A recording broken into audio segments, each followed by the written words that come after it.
Dobro. Pa da, možemo i da gi... Tako je? Da.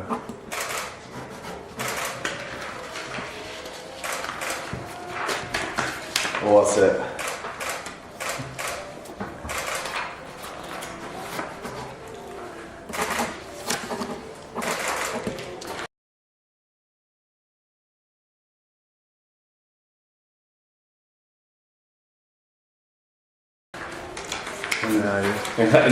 Een handshake. Možemo i duže. Thank you very much. Thank you. Okay. Thank you. Είναι μεγάλη τιμή που βρίσκομαι εδώ στα γραφεία του ΜΙΑ.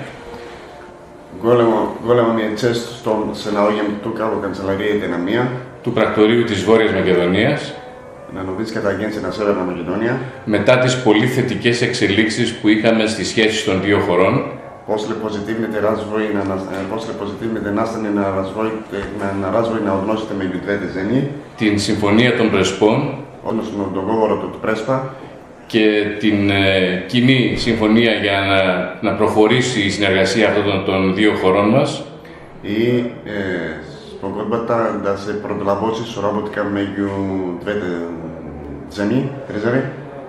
Νομίζω ότι ήρθε η ώρα για τα πρακτορεία ειδήσεων των δύο χωρών Сега мислам дека дојде време за двете национални новински агенции, на двете агенциите на двете држави, να αναλάβουν και αυτά δράση, да преземат и тие иницијатива, να φέρουν πιο κοντά τους δύο λαούς, да ги доближат уште повеќе народите на двете држави, να συμβάλλουν ακόμα περισσότερο στη φιλία ανάμεσα στις δύο χώρες μας да ја зајакнат уште повеќе пријателство меѓу двете наси држави και να δείξουμε ότι μέσα από τη φιλία και τη συνεργασία и да покажеме дека меѓу соработка и пријателство μπορούν να λυθούν προβλήματα можат да се решат проблеми τα οποία μέχρι τώρα φαινόντουσαν άλυτα. кои до сега беа нерешени. Мија и Јана соработуваат со години, ова не е од денеска, но ова е само официјалниот дел кој што го потврдуваме и потпишуваме меѓу двете агенции. Зашто е нелето έχουμε συνεργασία όλα αυτά τα χρόνια, ωστόσο τώρα για πρώτη φορά υπογράφουμε και κάτι πιο συγκεκριμένο, αν και δεν είναι ακόμη επίσημο. Она во што соработуваме постојано е тоа затоа што целта е иста, проверени и точни информации. Ο σκοπός της συνεργασίας μας λέει είναι πληροφορίες και συγκεκριμένες αληθινές επιβεβαιωμένες. Професионални стандарди кои што ги работат и едната и другата агенција. Επαγγελματικά πρότυπα που εφαρμόζουν και η μία και το ένα και το άλλο πρακτορείο. И мислиме дека иднината е токму во агенциското новинарство заради тоа што во новата провокација на постојано продуцирање на фейк вести, агенциите се дефинитивно изворот кај што ги имате проверените вести. Και νομίζω ότι το μέλλον ανοίξει στα πρακτορεία ειδήσεων, διότι στην εποχή των μη επιβεβαιωμένων και fake news ειδήσεων, τα πρακτορεία είναι αυτά που καλούνται και έχουν τη δυνατότητα να μεταδίδουν ακριβώς τα γεγονότα έτσι όπως είναι στην πραγματική τους βάση. Да, нашата задача е да работиме во интерес на јавноста. Όντως, η υποχρέωση μας είναι να ενημερώνουμε υπεύθυνα την κοινή γνώμη.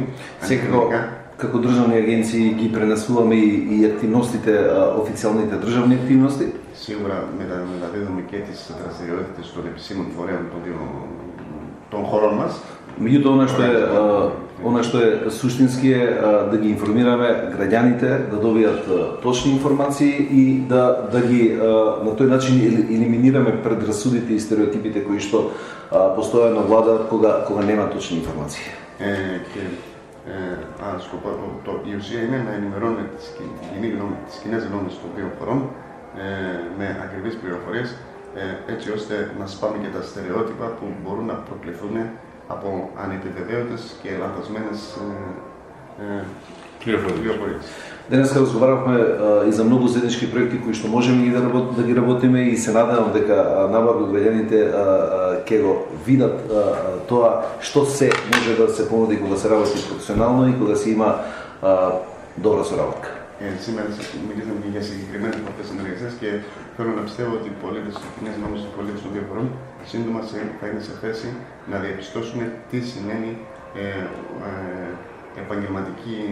δημοσιογραφία με επαγγελματικά πρότυπα και στη βάση